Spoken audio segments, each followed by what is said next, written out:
The Succession 7 is a system to help us successively discover what our recipes for success are, because they're all different. And they're even different for us individually from one day to the next. As we change, our recipes for success also changes. And what I see it as, if you and I were to sit down and negotiate, if you were looking for a job and you were sitting at the table and we were having open discussions to see what you want, and I turned around and I said, well, let me tell you about this position. It's not going to pay any money. You would get up and walk away right away. The conversation just ended because that's a deal breaker. And that's the way I see with the Succession 7, is that there are priorities. This is a hierarchy, and there are certain things that you must hold as a deal breaker to other things. And if you don't, the result is never going to be what you'd like it to be, or never going to be as fun or as enjoyable or as easy or self-sustaining. It's just a lot harder. So let me explain. What we say in the Succession 7, the first important priority is mindfulness.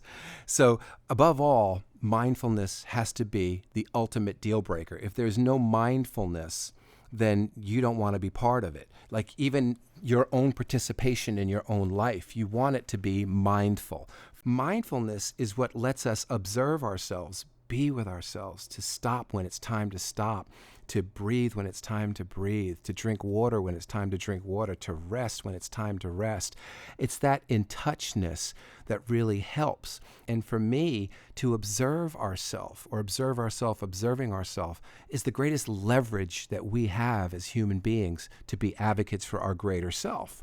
So we never want to skip the importance of mindfulness. When we catch ourselves being advocates for sameness or being in a routine or just doing anything out of habit, you can rest assured it's usually at the expense of mindfulness. So if you can realize and make it that you're going to live a mindful life, a life of being a witness, of observing and breathing things in nicely, letting what comes come, and really being an advocate for that, like just saying, bring it on, the soft, gentle, bring it on attitude, and let that be your first priority. The reason that's so very important is the second priority we have is ease. And ease is similar to fun. Let it be fun, let it be easy, ease, let there be peace. And the truth is, if you're mindful, you're not going to struggle, because the next step is ease. That's non-negotiable. You would leave the negotiations table. It's like saying, okay, we're going to pay you, it's minimum wage, but you have to work 100 hours a week. It's like, another reason I'm leaving the table. So you have to have this hierarchy. So we always say, if it's not easy, you're not doing it right. And the reason we say this, and it's so very important, is everything we do is an exercise, if you will. We're rehearsing. It's a conditioning. Whenever we repeat something, it actually becomes us. And this is all based on neuroplasticity, laying down new cortical maps. So the thing you want to do is you want to rehearse those things that are very, very supportive. So instead of learning how to be successful while stressing out, why don't you learn how to be successful while letting it be easy? Hold yourself to that standard, that if it's not easy, you're not doing it right. That is one of the greatest things, suggestions, offerings that I can give to anyone that I know, is because that's the jumping off point of mindfulness. If you are being mindful, it's natural that you're going to let it be easy. You're going to let your greater success come to you effortlessly, easily, more joyfully. And so from there, because you're in this place of ease and it's non-negotiable, from there we always say work on sanctification. And sanctification is just simply saying it's all good. Like life is intelligent. Everything has a purpose. Everything has a reason. Sanctification is just making something holy. Some people think it's a religious term, but it's really not. Sanctification, to sanctify something, is just to acknowledge its reason for being. It's like honoring it. So when you have a symptom, for instance, if you sanctify it, we always say, why do you try to get rid of symptoms? Because you don't want to take offense down until you first find out why it was put up to begin with. If you come from the assumption that life is intelligent and you work with this cooperative spirit, then naturally you're going to let it be easy to sanctify things, to say, okay, it's all good. I've heard it philosophically, it's all good, it's all good. I don't like it, but it's all good. And that's a major shift.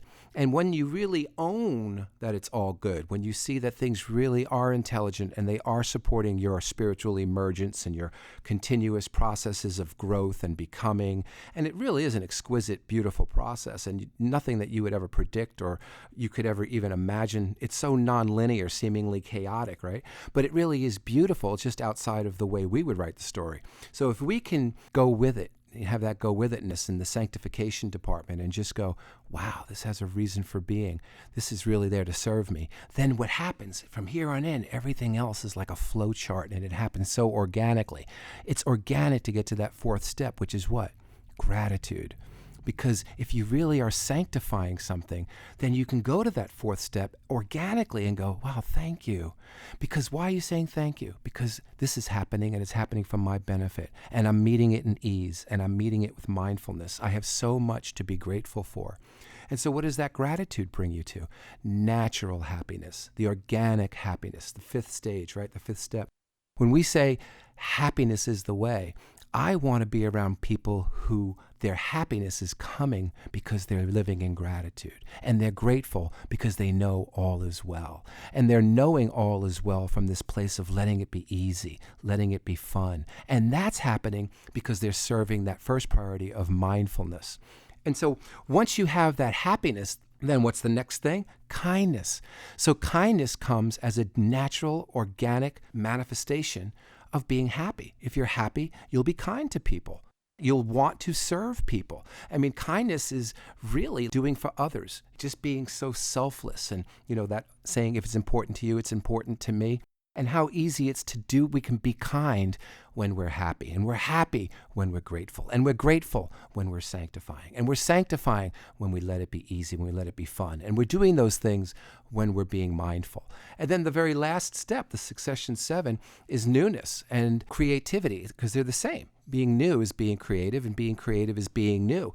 So every day we wake up and it's a brand new day, and the sun is shining and the birds are chirping, and it's springtime even now, and it's beautiful, and we're seeing blooms, and that's a hint. It's a brand new day. So we have to wake up and be new ourselves, and we have to learn how to be creative. And most of the time when we want to be really creative, it's through kindness. It's how do we serve others, and we find new ways. There it is, us being new versions of ourselves, new creative ways on how to serve others. So there it is, the 7th level, the creativity, the newness is there to support our kindness. Our kindness is there to support our happiness. Our happiness is there to support our gratitude. Gratitude is there to support the sanctification. Sanctification is there to support our ease. Ease is there to support mindfulness.